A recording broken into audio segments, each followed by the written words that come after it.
안녕하세요 여러분, 다나쌤입니다. 오늘은 마케팅 전문가님을 모시고 여러분들이랑 이야기를 나눠보려고 합니다.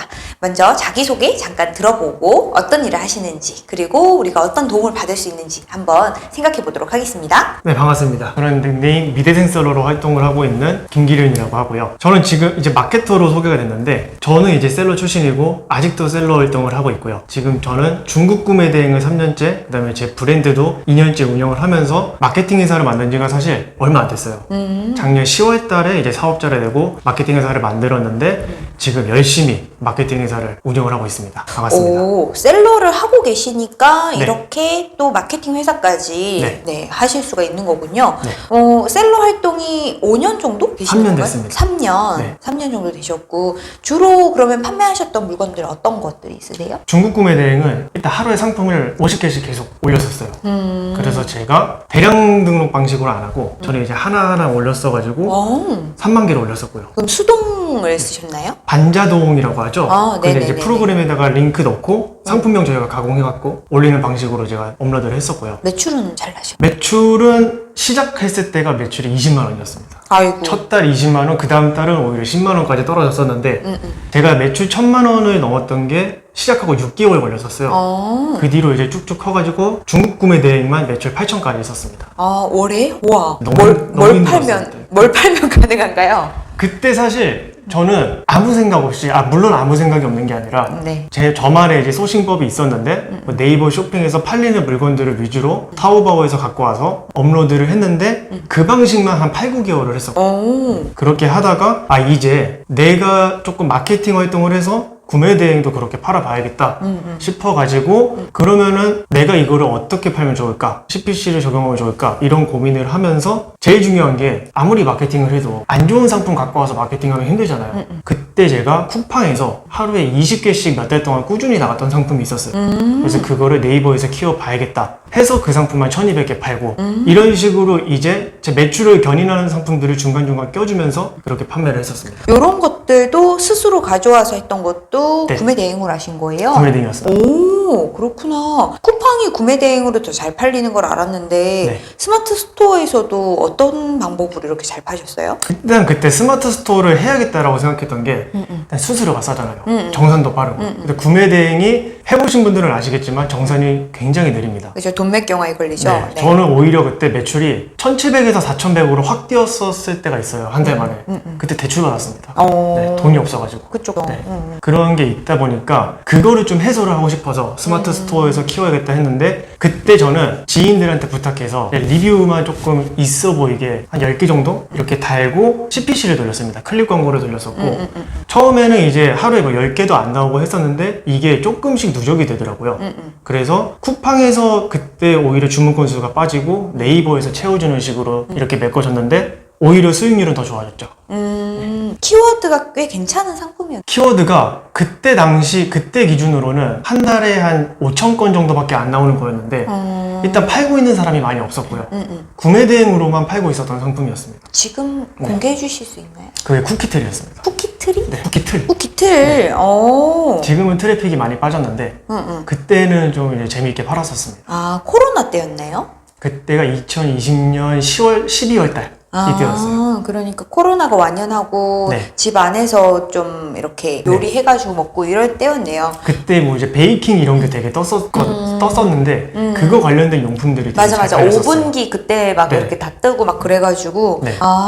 잘하셨는 것 같아요. 되게 트렌드를 되게 빨리 읽으셔가지고 어찌 보면 인생 상품을 빨리 찾으시는 거나 네. 다름이 없네요. 이렇게 하시다 보니까 또 이거 잘 팔기 위해서 광고를 하시다 보니 네. 마케팅 대행사까지도 네. 이렇게 운영을 하실 생각까지도 오신 것 같은데, 네. 마케팅이라고 하면 되게 많은 게 있을 것 같은데 네. 저도 마케팅을 사실 많이 안 하거든요. 네. 마케팅 하시는 부분 중에서 어떤 네. 것들을 주로 많이 하시나요? 사실 마케팅이라고 하면은 가장 이제 처음 배우는 게 CPC잖아요.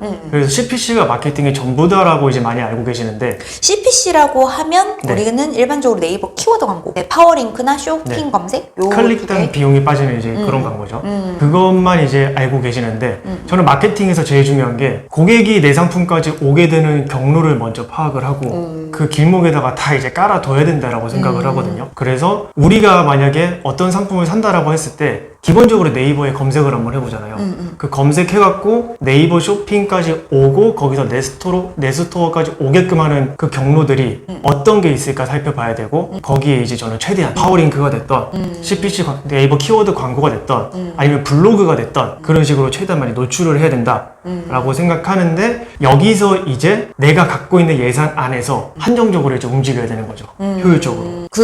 내 고객이 나에게까지 오는 길목이라고 하는 게 굉장히 노래처럼, 노래의 가사처럼 굉장히 와닿는 단어인 것 같은데, 요 말씀에서는 우리가 CPC라고 하는 거는 기본적으로 고객들이 키워드를 검색을 하고, 키워드를 클릭을 해가지고 나한테 들어오는, 요렇게 쉽게 얘기를 할 수 있겠지만, 일단 CPC라고 하는 거는 고객들이 검색을 그 키워드를 해야지만 우리가 광고를 돌릴 수 있는 형태이기 때문에, 고객들이 해당하는 키워드를 검색을 많이 안 하면 결국 매출도 많이 안 난다는 얘기니까 이 길목을 만들어주는 것도 좋을 것 같아요. 그렇죠? 그래서 아마 대표님께서 하셨던 일이 쿠키틀이라는 걸 만약에 팔았다라고 한다면 쿠키틀에 관심이 있게끔 고객들한테 뭔가 컨텐츠 노출이라든지 그런 걸 만들어내서 나한테로 오는 방향으로 계속 뭔가 이렇게 발행도 블로그 발행이라든지 아니면 이미지로 해가지고 인스타그램이라든지 이런 데에서 흥미를 좀 많이 일으키신 게 아닌가라는 생각이 드는데 맞나요? 그 방법을 제가 그때는 안 썼는데 왜냐면은 사실 이제 없던 트래픽을 발생시키려면은 돈을 써야 되잖아요. 그쵸. 돈을 써야 되는데 그 돈이 바로 회수가 또 안 돼요. 될 수도 있겠지만 그쵸. 보통 시간이 걸리는데 그때 제 상황에서는 그렇게 할 수가 없었었고 소위 말해서 조금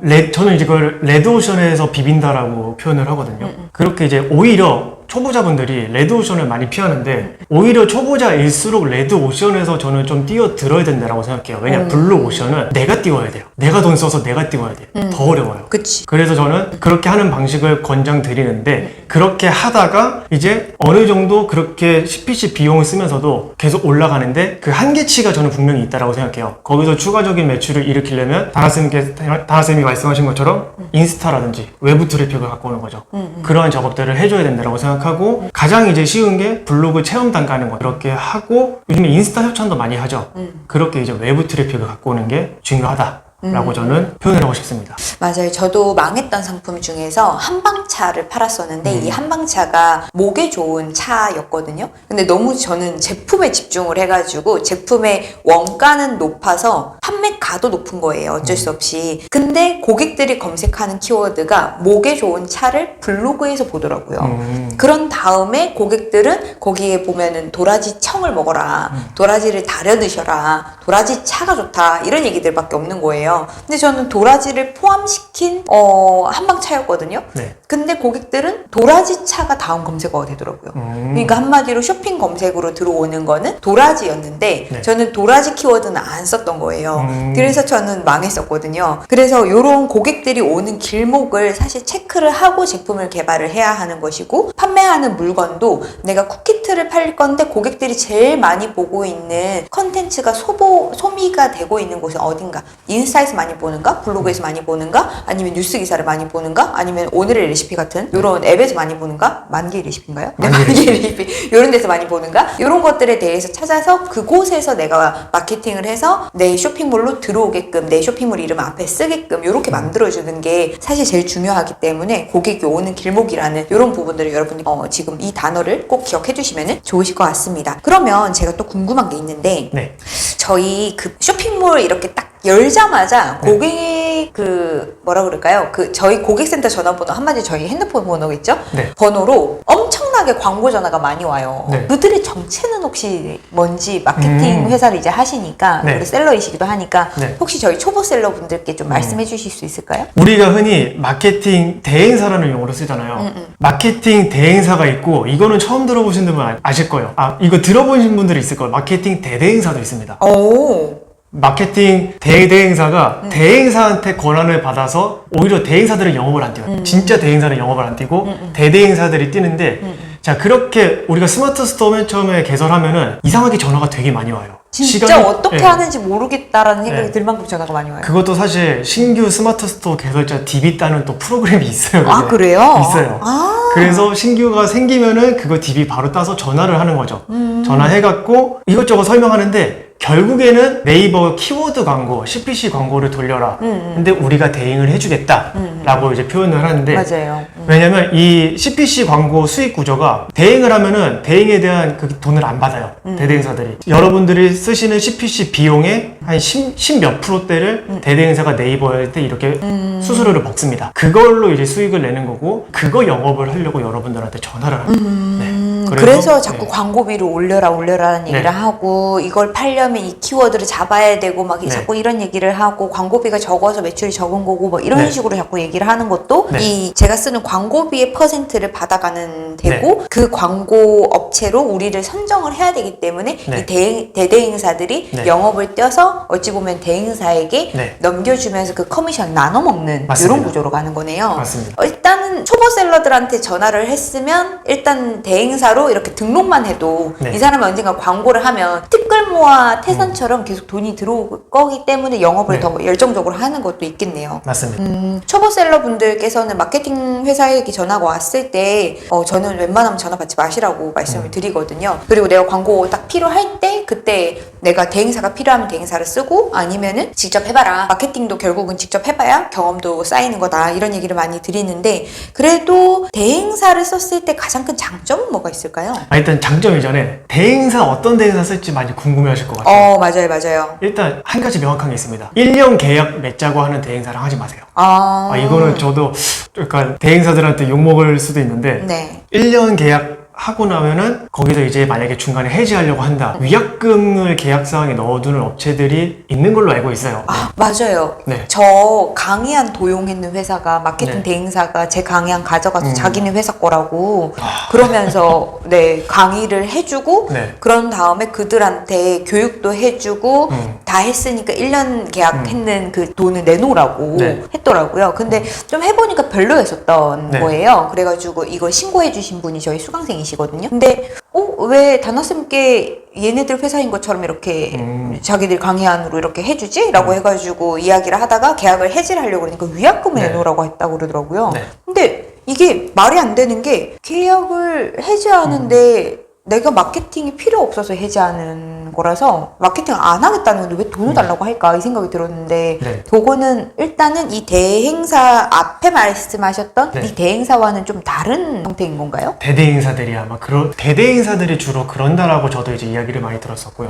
대행사는 사실 영업을 안 뛰어도 되는 게 대대행사들이 이제 이 대행사한테 권한 받고 알아서 영업을 떠주니까 제가 표현하는 대행사는 그 네이버 광고 들어가면은 그 공식 대행사 있잖아요. 그 공식 대행사를 대행사라고 표현을 하는 겁니다.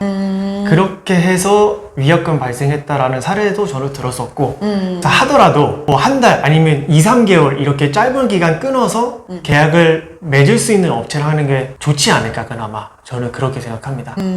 이 위약금이 발생하는 이유는 어찌 보면은 자기들이 마케팅 처음에 초기에 세팅을 해주니까 잘 네. 팔리게 하려고 하는 것 같은데 저는 그런 전화를 받아본 적이 있는 것 같아요. 일부러 이런 전화 어떻게 오는가 궁금해가지고 전화를 받아봤더니 한 달에 10만 원만 주면 1년치로 해가지고 120만 원을 주면은 자기가 이 키워드에서는 무조건 상위를 먹어주겠다 그런 얘기를 하더라고요. 그게 어떻게 가능하지? 라는 생각을 되게 많이 하게 되면서 저도 되게 혹하더라고요. 그리고 제가 제 직업을 그래서 나중에 밝혔어요. 그랬더니 그러면 더 잘하시겠네요. 이게 중요하다라는 점을 영업 이렇게 잘한다.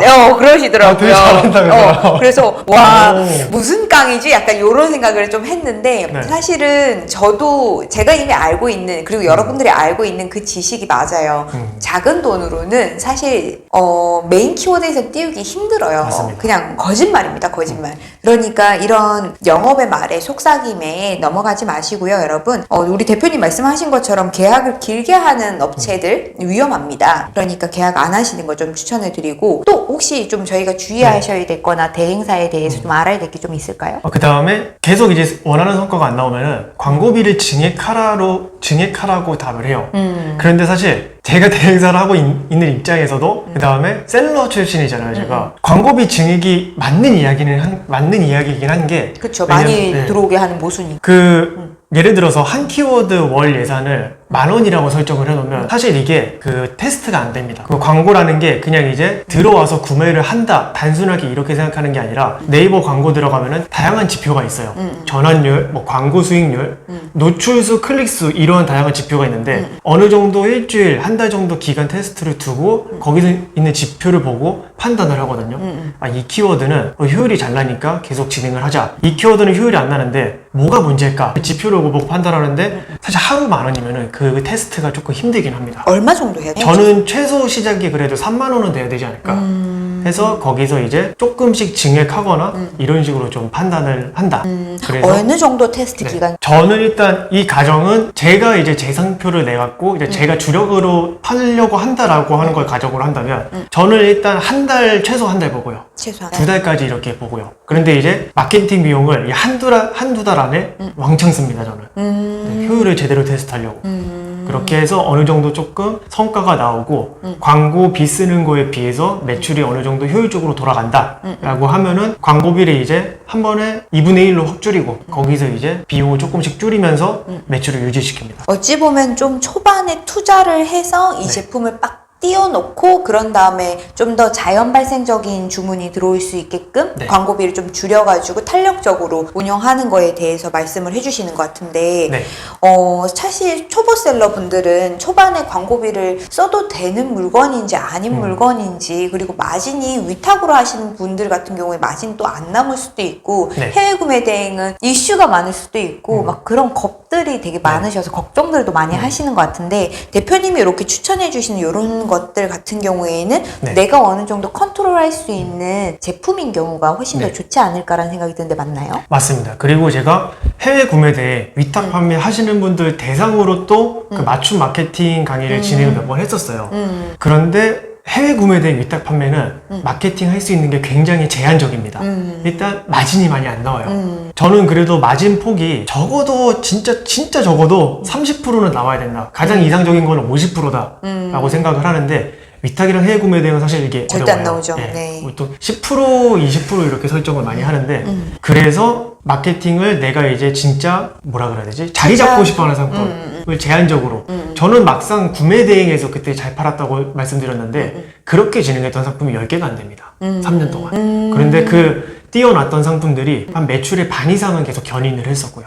그런 식으로 이제 파악을 했고 그러면 또 이제 궁금해하실 게 그러면 어떤 판단 기준에서 해외 구매 대행이든 위탁 판매든 어떤 판단 기준에서 그런 상품을 보느냐 많이 궁금해하실 건데 저는 3가지로 듭니다. 일단 매일매일 업로드하는 거는 꾸준히 데일리로 가야 돼요. 뭐 하루에 30개건 50개건 그거는 꾸준히 가면서 거기서 반응 오는 상품들이 분명히 생기거든요.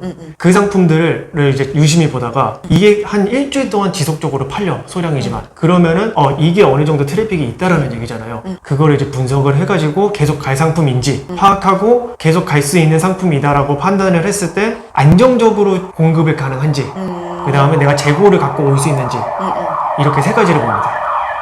네, 구급차가 지나갈 만큼 굉장히 좋은 내용이었습니다. 지금 지속적으로는 판매가 가능하고 네. 이 상품을 가지고 계속 팔까 말까 갈 수 네. 있는가에 대한 안정적인 공급이 가능한 상품에 대해 가지고 네. 띄워주는 거에 대해 가지고 어느 정도 고민을 하기 위해서 네. 매일 일단 업로드를 해가지고 고객의 반응을 볼 수 있는 제품들을 찾아내는 어찌 보면은 우리의 황금들을 찾아내는 요 시간들을 초보셀러는 좀 많이 가져가야지 네. 되는 것 같습니다. 그런 다음에 안정적인 공급이 계속 가능한지에 대해서 판매를 하십니다 보면은 이 제품이 뭐 제조사가 갑자기 문제가 생겼다라든지 뭐 아니면은 어떤 문제로 인해 가지고 제품이 안 들어오는 이런 경우가 있을 때는 그 제품은 사실 마진도 좋고 잘 팔린다 하더라도 나를 너무 힘들게 하니까 내려놔야 될 수도 있는 거거든요. 저 같은 경우에 예전에 팔았던 게 오토바이 지붕을 팔았는데 지붕이요? 오토바이 앞에 이렇게 다는 지붕 팔았거든요. 근데 거기에 자꾸 너트랑 볼트가 2개씩 안 오는 거예요.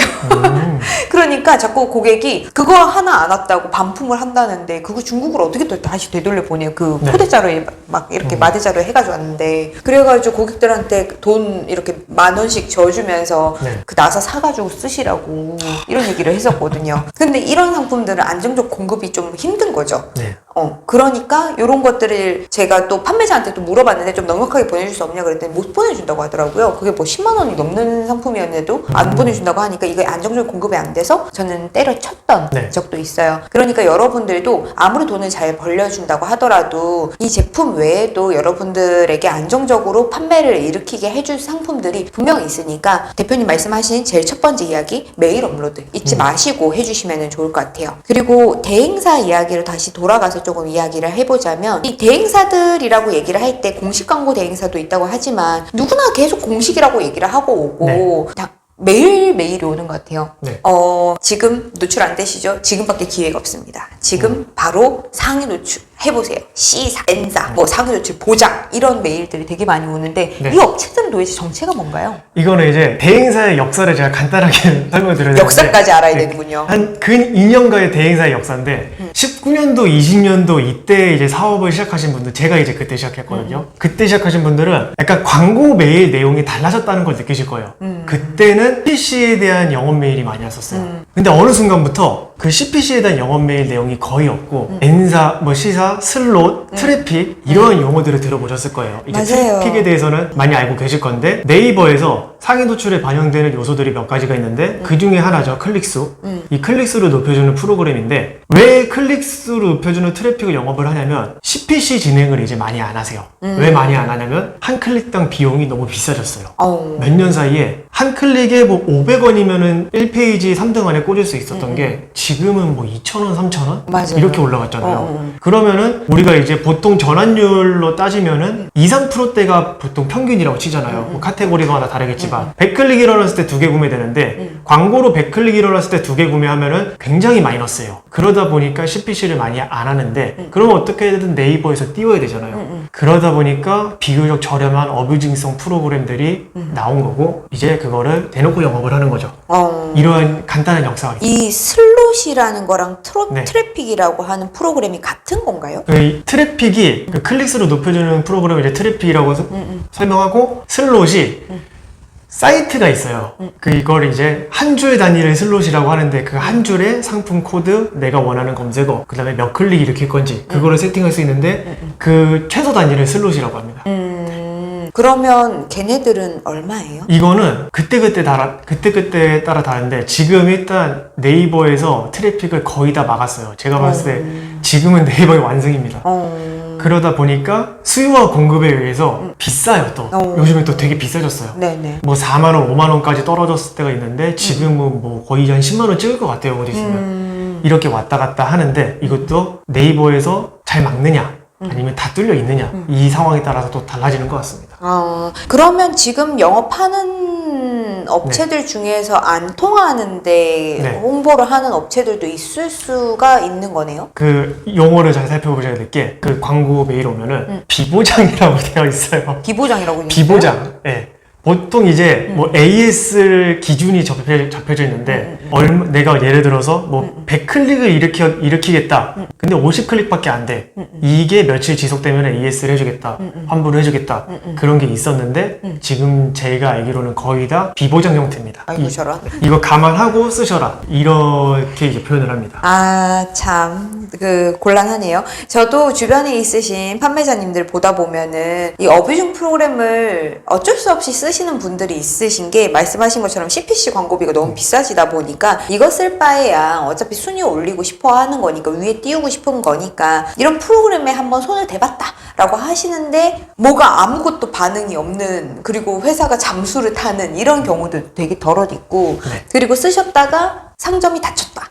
라는 이야기도 정말 많이 하시거든요. 그래서 이런 어뷰징 프로그램들은 저는 사실 별로 추천을 드리고 싶지는 않고 그래도 뭐 써야 된다라고 하신다면 조금 주변에 소개를 좀 받으셔가지고 진짜 믿고 보장할 수 있는 그런 회사들을 쓰시는 게 좋을 것 같다라는 생각이 한편으로는 들지만 그래도 네이버가 정말 싫어한다. 잘못하면 나락으로 떠날 수 있기 때문에 웬만하면 여러분들은 메일로 오시는 영업은 쓰지 않으시기를 추천을 드리겠고요. 있고요. 그리고 이런 프로그램들에 대한 이야기들이 조금 나와서 말씀드리는데 대표님도 이런 프로그램 쓰시나요? 저도 제한적으로는 쓰고 있습니다. 사실 안 쓴다라고 하면 거짓말인 게 상위 노출이 안 돼요.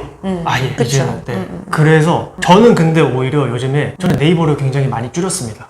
제가 이제 판매하고 있는 상품이라든지 저희 고객사들한테도 추천하는 게 지금은 네이버에 힘주는 것보다 쿠팡이 낫지 않을까. 네. 맞죠. 왜냐면 쿠팡은 아직 쿠팡이 제일 저는 간편하다고 생각해요. 세팅하는 거나 너무 깔끔한 게 쿠팡은 광고만 걸어줘도 알아서 잘 팔려요. 네, 지금은 아직도. 그리고 저는 심지어 최근에 일주일 동안 한 광고비 40만 원 썼는데 그게 로아스가 900%, 1200%까지 나옵니다. 미쳤다. 쿠팡에서. 네. 근데 이거는 좀 제가 잘 세팅한 것도 있는데 세팅. 네. 세팅이라는 건 키워드 세팅이죠? 키워드 세팅인데 쿠팡이 그 광고도 요즘에 되게 뭐가 많아졌잖아요. 맞아요. 요즘에 뭐 많아졌더라고요. 스마트 광고, AI 광고 이렇게 네, AI도 많아졌는데 나오더라고요. 네. 근데 저는 아직은 AI는 안 쓰고요. AI가 이제 아직까지 내 상품에 대한 타겟이 아닌 사람한테도 이게 추천이 되었고 저는 매출 최적화 광고, 그 자동 광고 그것만 돌리는데 되게 어떤 로직인지 모르겠는데 쿠팡이 되게 똑똑하게 잘 잡아주더라고요. 맞아요. 네.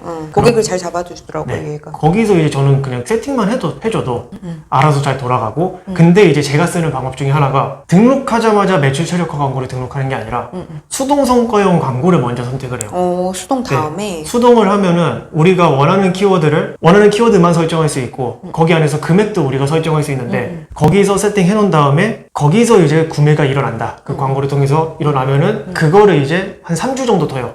그 다음에 매출 최적화 광고로 복사를 할 수가 있거든요. 복사를 돌립니다. 왜냐면 이 매출 최적화 광고도 쿠팡이 알고리즘을 돌려갖고 이게 이제 계속 타겟을 돌리잖아요. 그쵸. 수동 성과형 광고로 어느 정도 좀 그 데이터가 있어야지 그 속도가 빨라지는 것 같더라고요. 제가 그렇죠, 테스트했을 때. 그렇죠. 그렇게 디벨롭을 시킵니다. 굉장히 좋은 방법이네요. 그럼 요즘 마케팅을 결국은 한다면 네. 저희는 쿠팡에서 좀 판매하는데 좀 더 힘을 줘야 된다라는 말씀이 맞을까요? 네. 그리고 쿠팡이 최근에 또 Z배송에 대한 정책이 확 바뀌었어요. 아예 이제 요금 체계가 달라졌는데 맞아요. 제가 이제 건너 듣기로는 뭐 언제는 로켓을 밀어준다 쿠팡이 언제는 Z배송을 밀어준다 자꾸 싸운다고 그러더라고요. 네, 둘이 부서가 달라요. 네, 맞아요. 네, 부서가 달라갖고 서로 헐뜯더라고요. 그래서 근데 확실히 이제는 좀 Z배송을 밀어주는 것 같다라고 저는 판단을 해서 저는 로켓 안 넣고 Z만 넣거든요. Z배송 상품을 광고로 돌려서 효율이 굉장히 좋아졌습니다. 네, 최근에는. 요거 여러분 꿀팁이네요. Z배송 상품 쪽으로 해가지고 저희가 제품 넣으시는 게 훨씬 더 나을 것 같고 광고 성과라든지 이런 것들도 효과를 더 많이 보실 수 있으실 것 같아요. 대표님은 근데 이렇게 잘 파시고 판매하는 방법도 이렇게 잘 아시고 하는데 굳이 이렇게 셀러로 남으셔도 될 걸 마케팅 회사를 굳이 왜 만드셨나요? 일단 저는 지금 온라인 사업 이제 3년째 하고 있는데 저는 최근에 저 스스로 인정한 게 있습니다. 나는 마케터가 맞다. 그리고 일단 마케팅을 할 때가 제일 좋더라고요, 기분이. 제 상품을 갖고 와서 저는 이제 제 브랜드 상품을 떼올 때 500개, 1000개씩 생산해서 들어오거든요. 아예 패키지랑 다 갈아갖고. 근데 잘 팔리는데 되게 스트레스를 많이 받더라고요. 그 재고 남아있는 것도 그렇고 돈이 묶여있는 거에 대한 스트레스도 많이 받는데 그런데 제가 이제 최근에 판매하는 방식이 지분 투자를 하고 있어요. 물건 좋은 거 갖고 있는 사람이 저한테 이제 연락을 주면은 그 상품을 제가 분석을 해서 이거 괜찮겠다, 시장성 있다 하는 거를 제가 마케팅 판매를 전적으로 다 하겠습니다. 제품만 공급해 주세요.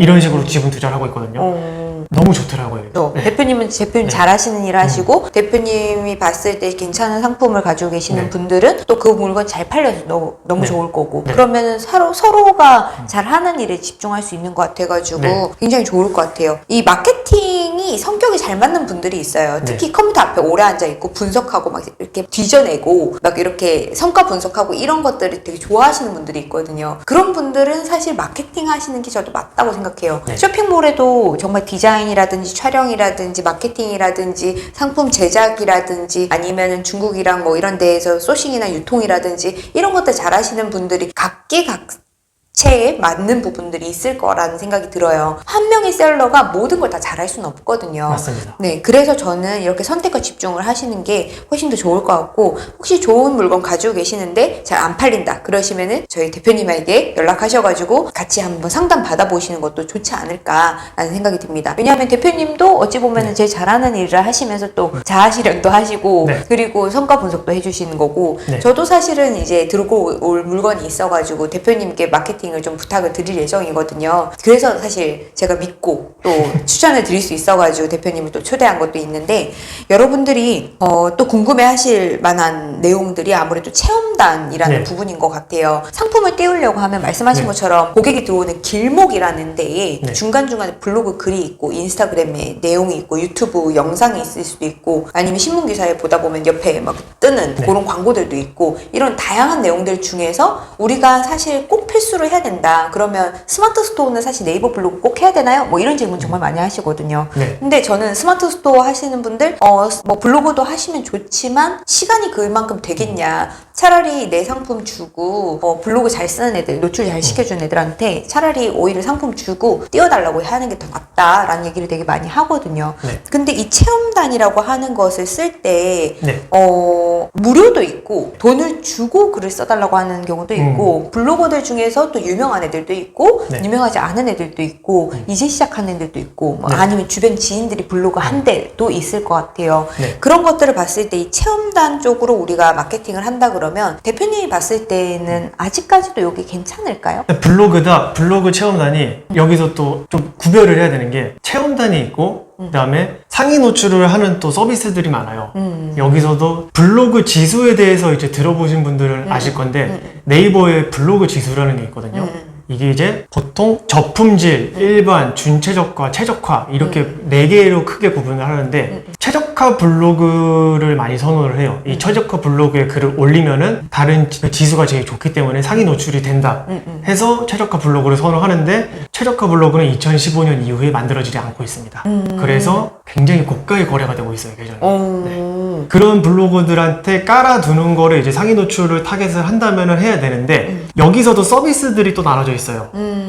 그냥 최적화 블로그 발행이 있고, 건바이 건이라고 하는 게 있고, 월보정이라고 하는 게 있는데, 그냥 발행은 말 그대로 일반 발행, 그냥 글만 올려주는 건데, 이게 보통 한 5만 원 이상 받고 있고요, 업체에서. 건바이 건이라는 건 하루 상위 노출 보장, 하루에 5회, 1등의 5번째 순위 안에까지 들어가는 걸 보장한다 해서 여기서 이제 몇십으로 뛰고요. 뭐 2, 30 단위로 뛰고, 월보장 형태는 이제 한 달 안에서 25일 동안 그 게시물을 상위 노출을 보장해준다. 그게 이제 60부터 시작입니다. 60부터 시작인데 왜 이렇게 비싸냐면은, 오히려요? 네, 맛집 키워드는 100만 원이 넘어요. 네. 100에서 150. 그럴 것 같아요. 근데 블로그 보고 다 네. 가니까. 여기서는 이제 굉장히 유입이 많이 일어나고 그만큼 이제 판매도 많이 일어나가지고 이 비용을 지불해서 진행하시는 분들도 있는데, 자, 그러면은 일반 체험단이 있어요. 일반 체험단은 그냥 말 그대로 내가 체험단을 15명한테 내 상품을 보내갖고 블로그 글을 쓰게 한다. 근데 이거는 사실 이걸로 물건을 판다는 없다고 저는 봅니다. 판매가 잘 안 일어나요. 근데도 왜 체험단을 해야 되냐? 아까 네이버에 우리가 지나가는 길목마다 깔아둬야 된다라고 말씀드렸잖아요. 어떻게 하다가 우리 스토어로 들어왔어요. 제가 판매하는 스토어로 들어왔는데, 우리가 가만히 생각해보면 물건을 바로 안 사요. 리뷰를 보기도 하고 상세 페이지를 좀 보기도 하는데, 그렇죠. 그거 보고 나서도 안 사요. 한번 네이버로 다시 빠져서 검색을 해볼 거예요. 그 어떤 브랜드의 그 상품을 검색하는데 그때 네이버에 아무런 정보도 없으면은 물건을 안 삽니다. 안 사죠. 네. 네. 검증이 안 된 것 같고 네. 다른 사람들도 안 쓰는 거니까 좋지 않다고 생각하는 거죠. 신뢰가 가지 않으니까 이 상품 괜찮은 건가 의심을 하면서 다른 상품을 구매하는데, 그거 채워넣는 용도를 체험단을 생각하시면 될 것 같아요. 대표님이 앞으로 준비 중이신 플랫폼도 네. 이 체험단 플랫폼이라고 들었어요. 맞습니다. 이걸 꼭 하셔야 된다라고 이야기를 네. 하자면, 네. 이 사업을 또 시작하신다라는 얘기를 하자면, 네. 이 길목에 이렇게 최대한 많이 깔아놔야 네. 고객들이 내 상품에 대해서 믿고 살 수 있는 네. 내용이기 때문에 꼭 판매자들이 해야 되기 네. 때문에 이 사업을 하시려고 하는 거죠. 맞습니다. 그리고 일단 플랫폼이라는 게 조금 불편한 거를 해결을 해주려고 하는 게 역할이 크다라고 생각하거든요. 근데 그냥 이제 글을 올려놓고 지원이 되게 많이 와요. 보통 이제 내가 15명을 모은다 하면은 뭐 20명, 30명 이렇게 오는데, 거기서 이제 내가 선택을 할 수가 있으니까 그런 거에서 되게 간편한 건데, 블로그뿐만이 아니라 저는 이제 네이버 검색은 한 10년 전에는 네이버 검색만 했다라고 치면은 요즘에는 인스타그램이나 유튜브, 네, 저는 네. 구글에서 되게 많이 찾고. 구글에서도 찾고, 그런 이제 플랫폼이 나눠져 있는데, 그것들을 대상으로 또 플랫폼을 지금 이제 세팅하려고 합니다. 블로그뿐만이 아니라. 보통 체험단이라고 하면 인스타랑 네이버 블로그는 많지만 있지만 네. 그 외에는 사실 좀 찾기 어렵고 네. 유튜브 체험단 좀 너무 비싼 맞습니다. 그런 계열이 있어가지고 네. 좀 망설여지는 게 있었는데 그 네. 다 채널에서 우리가 선택적으로 체험단을 뽑을 수 있다라는 거에 대해 가지고 대표님이 네. 준비하고 계시는 사업은 그쪽 부분이신 것 같아가지고 네. 굉장히 관심이 가는 것 같아요. 혹시 저희 구독자분들께 꼭 이거는 마케팅을 할 때 알았으면 좋겠고 앞으로도 판매를 계속 이어가려면 네. 이런 것들은 좀 주의하시거나 이런 것들은 기억하셨으면 좋겠다라고 하는 부분이 좀 있을까요? 일단 제일 중요한 게 마케팅은 돈을 아끼려면은 시간을 써야 돼요. 시간을 아끼려면은 돈을 써야 돼요. 저는 이게 절대 불변의 법칙이라고 생각하거든요. 맞습니다. 저도 똑같이 생각합니다. 왜냐면 위탁 판매라든지 구매 대행으로 온라인 사업을 시작하고 그거를 계속 하고 계신 분들이 돈을 쓰는 걸 두려워하세요. 맞아요. 네, 돈 쓰는 그 거 한 푼 한 푼을 되게 네. 아쉬워하세요. 근데 참 이게 제가 항상 표현을 하는 게 돈을 써야지만 매출이 발생하는 구간이 있는데 그거에 대한 허들이 있는 거죠. 이거를 한 번이라도 깨면 좋은데 어마어마한 경험을 하실 건데 그거를 못 깨고 있는 게 굉장히 아쉽더라고요. 그래서 그런 맞아요. 경험을 한 번씩 하시는 게 좋고 그리고 돈을 안 쓰고 돈을 버는 거는 사실 굉장히 제한적입니다. 그런 사업이 별로 없어요. 네, 그러니까 그런 비용 투자에 대해서는 한 번에 용기를 내셨으면 좋겠다. 저는 그렇게 말씀을 드리고 싶습니다. 맞는 것 같습니다. 사실 저희가 물건을 판매를 한다라고 하는 거는 온라인에 물건을 올린다는 것 자체가 저희 같은 셀러가 특히 스마트 스토어 같은 경우에는 55만 명의 판매자들이 있습니다. 그 판매자들 사이에서 내가 보여지려고 한다면 고객들이 나를 볼 수 있는 어떠한 루트를 줘야 된다는 이야기인데 오프라인으로 예시를 들어보자면 상권이라는 게 조성이 되어 있죠. 고객의 유동 인구라는 것이 있으니까. 근데 온라인은 그 유동 인구라는 것이 거의 없다라고 생각을 해주시면 돼요. 그렇기 때문에 그 유동 인구가 나올 수 있는 그 길목을 우리는 만들어줘야 되는 건데 그게 바로 마케팅입니다. 그래서 우리가 오프라인에 가게를 차린다고 했을 때에도 권리금이 비싸고 월세가 비싼 데는 고객이 많이 다니니까 비싼 거잖아요. 그만큼 마케팅도 똑같은 거예요. 온라인에서는 똑같이 여러분들이 장사를 하려고 하는 건데 왜 그 유동인구가 좋은 권리금이 높은 이런 시장에 들어가는 거에 대한 부분을 생각하는 게 똑같이 마케팅인데 그거에 대해서 투자하는 거를 망설여 하는가 이런 부분에 대해서 여러분들이 한 번 더 고민해 보시면 좋을 것 같고 특히 내가 마케팅을 좀 잘 못하고 분석도 잘 못한다 그러면 저는 그렇게 생각해요. 차라리 전문가한테 맡겨서 한두 달이라도 한번 마케팅을 경험을 해보고 그런 다음에 내가 그걸 어떻게 혼자서 할 수 있는지도 배워가실 수 있으시면 여러분들도 마케팅에 자질이 있으신 거고 그리고 혼자서도 어찌 보면 마케팅 부분은 내가 다룰 수 있을 거라고 저는 생각을 합니다. 다른 부분들은 다 놓는다고 하더라도 온라인 쇼핑몰 하실 때 마케팅을 놓으시면 매출은 포기한다고 생각하시면 좋을 것 같다는 생각도 하나의 첨언으로 드리면서 오늘 영상을 좀 마무리해 보려고 하는데요. 어떠셨어요? 오늘 이렇게 네. 이야기 나눠보니까 좀 저희 이렇게 처음이잖아요. 또 네. 영상 앞에서 만나는 거는 네. 네, 소감 한마디 부탁드릴게요. 역시 전문가이신 분이 이렇게 인터뷰를 해주시니까 너무 편합니다. 아 그런가요? 네. 사실 저도 어떤 내용을 준비를 해와야지 생각을 하지만 막상 이게 질문에 따라서 그 나오는 내용이 달라지잖아요. 그쵸, 그쵸. 질문을 너무 잘해 주셔가지고 제가 생각한 내용 외에도 많은 내용이 지금 나온 것 같습니다. 거의 저희 강의 수준으로 거의 한 것 같아가지고 오늘 저희 이 영상 시청하시는 분들께 정말 도움이 될 거라고 생각이 들고요. 영상 좋으셨으면 좋아요, 알림 설정, 네 구독 부탁드리고 오늘 찾아오신 저희 대표님께 또 감사하다는 인사 드리면서 마무리해보도록 하겠습니다. 여러분 시청해주셔서 감사합니다. 다음에 만나요. 대표님에 대한 정보는 제가 댓글에 남겨놓을게요. 감사합니다.